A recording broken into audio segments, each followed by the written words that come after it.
Mga minamahal na mga kapatid at mga kaibigan, tayo po ay nagkatipon-tipon ngayon sa harapan ng ating Diyos at sa kapulungan ito upang saksihan at ipagdiwang ang pag-iisang dibdib ni Michael o ni Mike o si Nene, tama, sa isang banal at kristyanong kasalan. Ang tipan na pag-aasawa ay itinakda sa ating ng lumikha ng lalaki at babae. Ang sinumang nagnanais na pumasok sa tipang ito ay dapat mag-isip ng mabuti, ng may paggalang, kainahunan at takot sa Diyos. Sapagkat ang pag-aasawa ay isang o Diyos na nagpapanal ng estado ng matrimonya na naglalarawan sa mahiwagang pakikipag-isa at pagkakaisa ni Kristo sa Iglesia. Pagpalain mo nawa ang iyong mga lingkod na ito upang sila ay mag-ibigan, magparangalan at mag-aliwan sa isa't isa.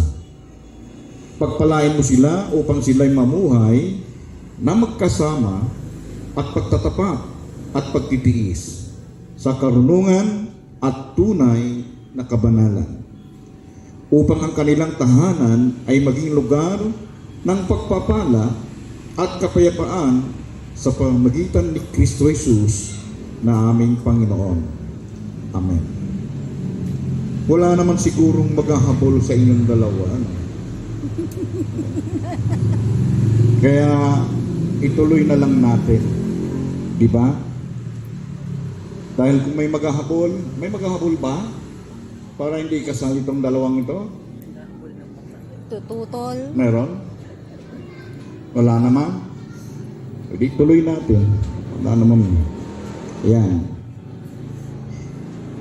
Sino ang nagbibigay ng pahintulot at pagpapala kay Crisel upang ipakasal kay Michael? Ano po?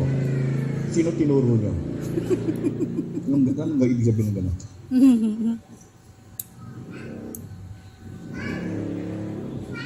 Ano yan? Bibigyan naman. Sige. Magbano ka muna.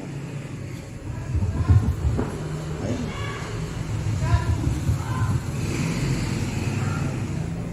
Nakaharap. Okay.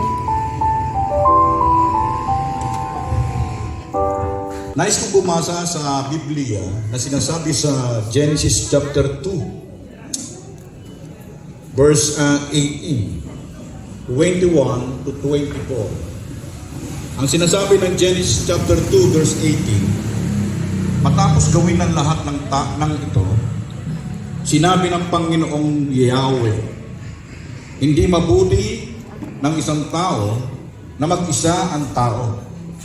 Bibigyan ko siya ng isang angkop na mga kasama at makakatulong.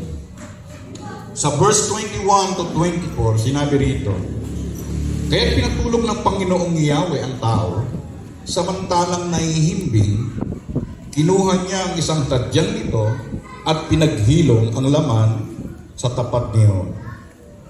Ang tadyang na iyon ay ginawa niyang isang babae at dinala niya ito sa lalaki.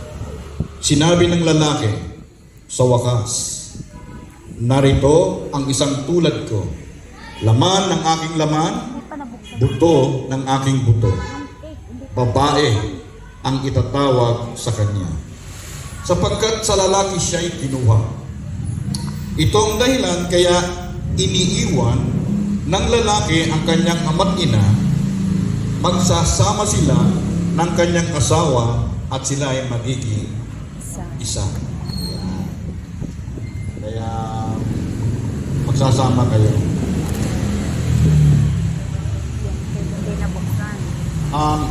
Mike, tama ba? Ang tawag mo sa kanya? Mike, tama? Michael. Mike, ikaw naman. Ha? Nene. So Mike and Nene. Mike and Nene. Alam ko naman na ito ay plinano nyo mangyayari ito. Eh, nagpapasalamat naman ako sa Diyos dahil pinag-isipan niyo ang bagay na ito. Na alam kong hindi madali ang pag-prepare, ang paghahanda ng katulad nito. Sa inyo na nagdesisyon para mangyari ang bagay na ito sa buhay ninyo ay isang desisyon na ang Panginoon ang siyang napapurihan at naluluguran. Ngayon, siguro sinasabi niyo, Pastor, pwede bang maiksi lang yung seremonya? Di ba? Totoo naman yun, Mike and Nene. Dapat talaga maiksi lang yung seremonya. Dahil gutom na sila.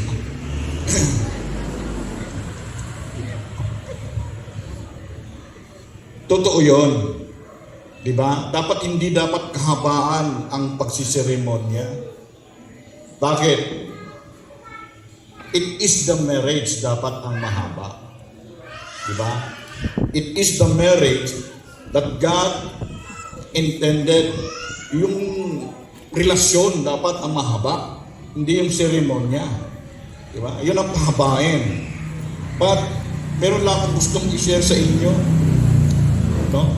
Na sa inyong dalawa, sa kapangyarihan ng Diyos at sa salita ng Panginoon at sa divine, yung inyong marital status bilang pinag-isa ng Panginoon. Ngayon, hindi pa naman tapos Hindi ko pa naman dinideclare na kayong mag-asawa. Pwede pa natin ituloy. Hindi pa handa ang isa sa inyo. Di ba? Kung ayaw nyo pa. Pero kung talagang ito ay decision nyo na, ituloy natin. Bakit? Imagine ninyo, Mike and Nene, yung triangle. Hindi po lang triangle ito. Yan. Imagine mo yung triangle. Yung triangle na ito, God is on the top. Ang Diyos ang nasa taas. Ikaw, Mike, dito sa kabilang side. Nene, ikaw dito sa kabilang side. Diba? Imagine ninyong dalawa. Kung si Mike ay patuloy niyang minamahal ang Diyos at si Nene naman ay mamahalin din niya ang Diyos, kayo ay ang mangyayari noon, kayo ay magiging close sa isa't isa. Diba? Kasi parehas kayong magmamahal sa Diyos. Subalit, kung ang isa sa inyo, si Nene lang ang nagmamahal sa Diyos at si Mike ay hindi, napaka-posibleng sila ay magiging close sa isa't isa. Pero, kung sila ay parehong magmamahal sa Diyos at ang Diyos ang kanilang sentro ng inyong bubuuing na relasyon o pamilya, kayo ay magiging close sa isa't isa. So, lagi niyong tatandaan na sa pamilya, wala akong dalawa ang presidente. Nakikita na ba kayo sa bansa natin na dalawa ang presidente? Wala. Isang presidente. Sa loob ng tahanan, hindi pwede ang dalawa ang presidente. Magulo po yun. Magulo. Dapat isa lang. Dahil sabi nga dito, the more na ikaw ay malayo sa Diyos, magiging malayo kayo sa isa't isa. So, patuloy kayong lumapit sa Panginoon. At hayaan ninyo ng salita ng Diyos ay maging source ng inyong direction sa buhay. At yung sinasabi ko kanina, dapat isa lang ang leader ng pamilya. At yun ay si Mike o si Michael, ang leader ng pamilya. Sinabi sa Bible,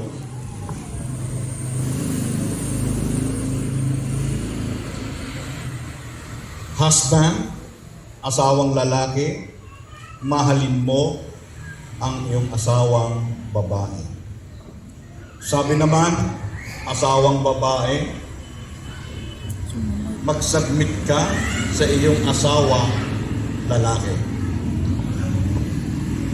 Kaya nga, di ba napag-usapan natin, na sabi doon, ikaw ay mag-submit kay Mike. Diba? Alam mo naman ibig sabihin, Pastor, lahat ba dapat mag-submit ako? Oo. Submit eh. Hindi ka pwedeng hindi mag-submit kay Mike. Lahat yun. And every decision, di ba, dapat kayong dalawa ang nagdidesisyon. Hindi pwedeng isa lang. Gulo yun. Mike, nene. Di ba? Dapat kayong dalawa ang magdesisyon. Para pag nagdesisyon kayo at nagkamali, di ba? Hindi kasalanan ng isa sa inyo, kundi kayong dalawa dahil kayo ay nag-agree. Di ba? Kayo ay nag-agree. So sa pagdesisyon, dapat kayong dalawa ang magdesisyon. Hindi lang ang isa. Kaya dapat, lagi kang magsasubmit kay Mike. Pastor lang, kahit ano, wala bang lahat. Di ba? Pero sinabi ni Mike na magpakamatay ka, huwag mong gagawin. Di ba? Hindi pagsasubmit siya. Di ba? And kung nagsubmit ka kay Mike, ano naman ang sabi ng Bible sa lalaki? Lalaki, mahalin mo ang asawang babae. Pastor, kahit naman talagang mamahalin ko, ang sabi ng Biblia, mahalin mo ang iyong asawang babae. So, wala kang babaguhin. Kundi mamahalin mo si Nene maging sino man siya. Mike, maging sino man siya, mamahalin mo siya.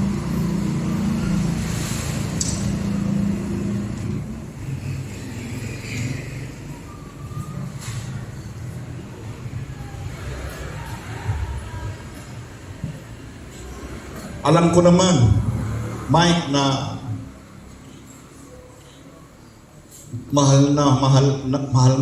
mahal mo si Nene. Hindi? Hindi? Mahal na mahal ko. Ba't naman kayo natutuwa dito? Showbiz lang ah. Nene, ganun din. Alam ko naman na love mo si Mike. Opo. Mahal na mahal po. Kinikilig ka. Dahil ang pagmamahal hindi dapat selfish. No? Hindi dapat makasarili. Diba? Kaya nasabi doon, Mike, lahat mo yung asawa and Nene, lagi kang magsasubmit kay, huwag kang magdidesisyon nang hindi alam ni Mike. Michael, ganun din. Huwag kang magdidesisyon nang hindi alam ni Nene. Dapat alam ninyong pareho at kayo ang magdesisyon. Sa lahat ng bagay, yes. Kahit sa toothpaste, magdesisyon kayo. Ito ba toothpaste natin? Ano, Colgate ba o ano? Yan. Mag-agree kayong pareho. Diba? Baka pag-awayan nyo pa, toothpaste lang. Diba? Tapos naghiwalay. Ano dahilan na paghiwalay? Toothpaste. Diba? Kasi bakit toothpaste? Kasi yung lalaki, ang gusto ni Nene, siguro, ang gusto ni Nene, dito ka magsimula. Diba? Ay yung lalaki, kung saan na pumipindo. Diba? O, naghiwalay dahil sa toothpaste. Diba?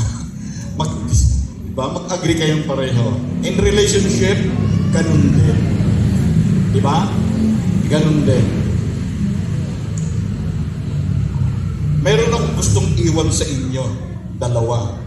Sabi nyo nga, Pastor, dapat maiksi lang. Totoo yun, maiksi lang. Pero iiwan ko sa inyo itong dalawa nito. Sa pagtatayo ng tahanan, Michael and Nene, hindi madali.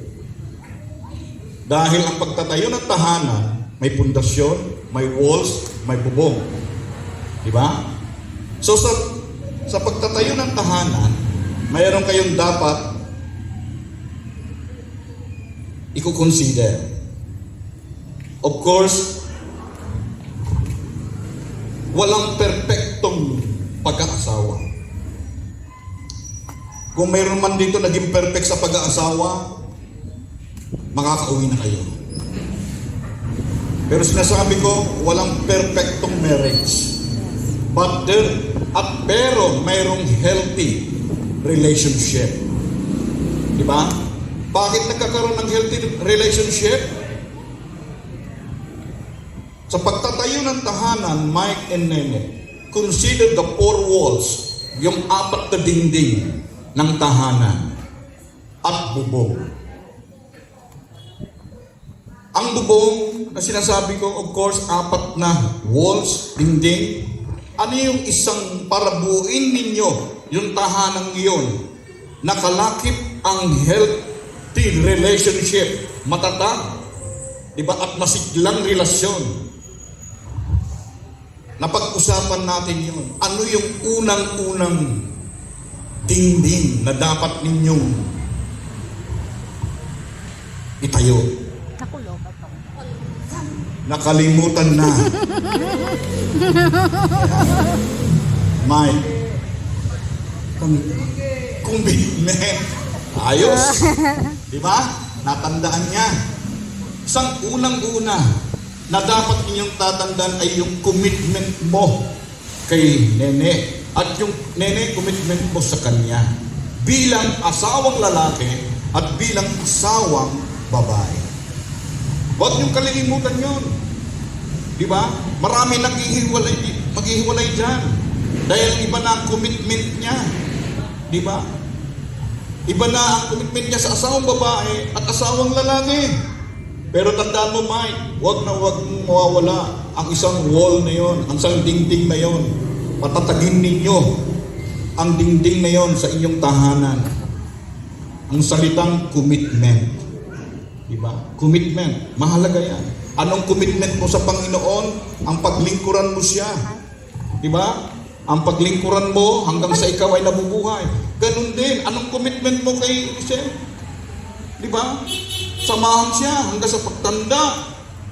Diba? At kayo lang dalawa ang magsasama. Ganun din si Chris. Yan ang commitment din yung dalawa. Na magsasama kayo. Diba? Hanggang sa pagtanda. Diba? Commitment. Ano yung pangalawang wall? Dingding na dapat nating buuin o dapat ninyong buuin para maging masigla at matatag ang inyong relasyon at bilang pamilya. Ano yung pangalawa? Siguro naman natatandaan mo na. Binulong na. Communication. Communication. Yun! Parang binubulong ni Mike Binulong. kanina. Binulong. Oo. Tama ba yun, Mike? Oo, kasi sabi ni Mike kanina. Ayan. So, madali talagang kalimutan yun, Nene. Kaya huwag mong kalimutan ang komunikasyon. Alam ko naman nag-usap tayo at parehas kayong bagsak. Huwag niyong kalilimutan ang komunikasyon. Bakit? Maraming hindi nakakapasok sa tahanan dahil sa komunikasyon. Diba? Dati-dati, nung nagliligawan pa, grabe ang komunikasyon. Diba? Matutulog na lang, may pag-good night pa. Diba? Tapos, nung nagliligawan, kumain ka na ba? Diba? Concern na concern. Di ba? Nung mag-asawa na, nagsama na, nawala na. Di ba? Nung bumababa sa jeep, nagang alalay na alalay. O. Nung mag-asawa na, bahala ka na sa buhay mo. Komunikasyon. Napakahalaga yun. Na kahit ikaw ay nasa malaya ng trabaho, ay wag na wag mawawala na na makipag-communicate sa asawa mo. Dahil maraming bumabagsak, maraming naghihiwalay dahil sa komunikasyon na yan. Hindi nila nabigyan ng pansin. Kaya mas mahalaga, 2, 4 na halik na dingding ito. Yung isa kanina, commitment. Alam ninyo yung commitment ninyo sa isa't isa. Pangalawa, komunikasyon. Diba? Hindi lang nung nagliligawan kayo, dapat hanggang pagtanda ninyo, pag magsama na kayo, nagsawa na kayo, nandoon pa rin yung komunikasyon. Nagtatawagan kayo, kumusta ka na? Susunduin ba kita? Kumain ka na ba? Ng itlog ng bugo? Diba? Mike, komunikasyon. Diba? Ganon din. Nene, komunikasyon. Buo na ba yung dingding? Hindi pa. Hindi pa, no? Eh, wala pa ng bubong eh. Di ba? Buuin natin yung dingding na yan.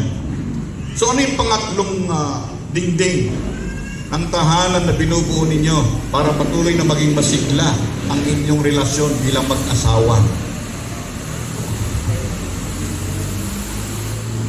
Faithfulness. Faithfulness. Faithfulness!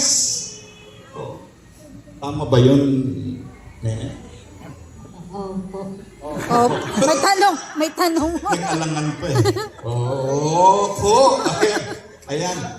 Faithfulness. Yung faithfulness, yung pagiging tapat mo sa asawa mong lalaki at sa asawa mong babae. Na Mike, tama na, si Crisel na lang. Ang titignan mo, ang sisilayan mo sa araw-araw. Diba? Kaya, maging tapat ka kay Crisel, kay Nene. At ganun din si Nene. Dapat magiging tapat ka kay Mike. Alam po ni Mike and Nene, ang pagiging tapat, pag ikaw ay tapat sa Diyos, posibleng hindi ka magiging tapat kay Nene. Ganun din Nene. Pag ikaw ay tapat sa Panginoon at pinaglilingkuran mo ang Diyos, napaka-posibleng hindi ka magiging tapat kay Mike. Kaya nga sabi ko kanina, imagine the triangle. Magagawa nyo ang lahat ng yan kung kayo ay patuloy na lalapit sa Panginoon. At kung kayong dalawa ay lalapit sa Panginoon, mag-in love kayo sa isa't isa at magiging close kayo sa isa't isa. Kaya wag niyong aalisin sa tahanan niyo yung pagiging tapat ninyo sa isa't isa. Maraming naghihiwalay kasi hindi tapat sa asawang babae at sa asawang lalaki. Di ba? Naghahanap pa ng iba. Wag! Di ba? Wag.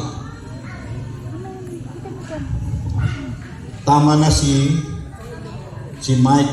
Di ba, Nene? Dahil sabi mo kanina, love na love mo siya. Di ba? Mike, ganun din si Nene.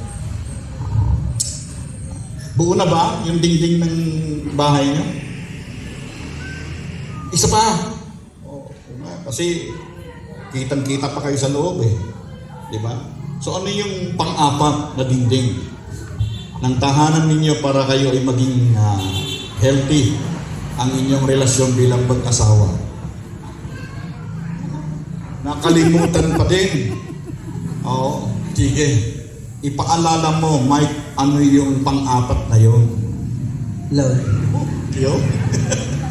Ang galing. Ayan, Mike, ikaw lagi ang magpapaalala kay Nene yung 4 na yan. Dahil parang may sign of Alzheimer. Nene.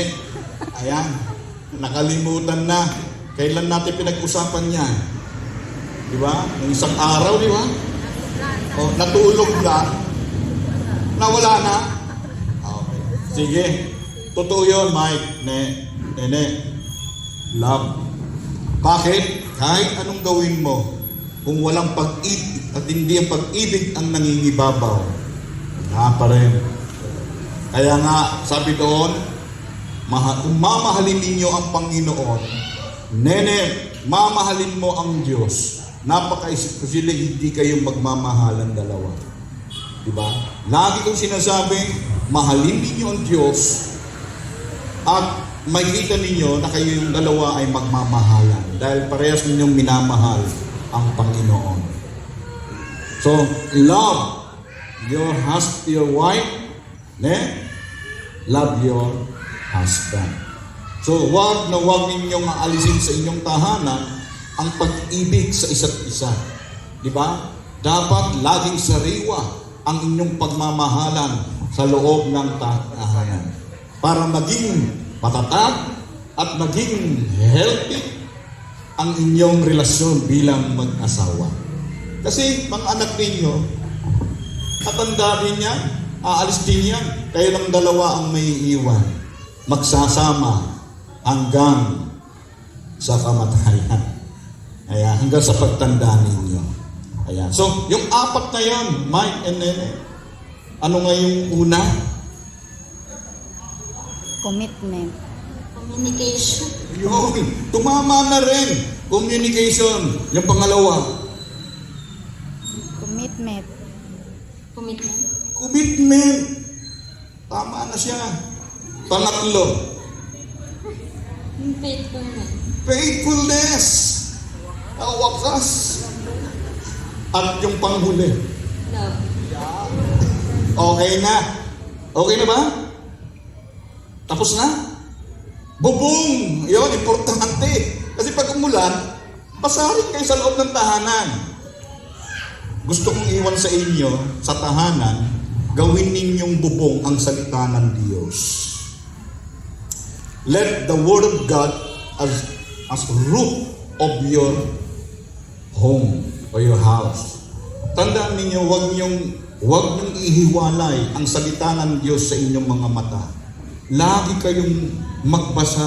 Basahin ninyo ang salita ng Panginoon. At yun ang para maging matatag ang inyong relasyon. Let the Word of God as your roof, diba? Bubong ng inyong tahanan. Pag yun ang ginawa ninyo, malayong magkamali kayo sa isa't isa. At kayo ay magsasama. At parang sinasabi niyo, God is the center of my family. God is the center of your relationship. Diba? So, imagine the house. The Word of God is yung bubong, ano yung dingding, commitment, communication, faithfulness, and love. Diba? Sa loob ng tahanan. Buo na ba yung tahanan ninyo? Buo na! Diba? Buo na. Kaya,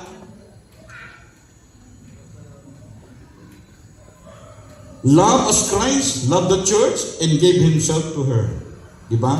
Kung mahal kayo ng Panginoon, mahalin ninyo ang Diyos at patuloy kayong magmamahalan. Ayun. To the parents, ano ba yung parents? Pwede ba kayong tumayo at mga magulang? Ayan, magulang.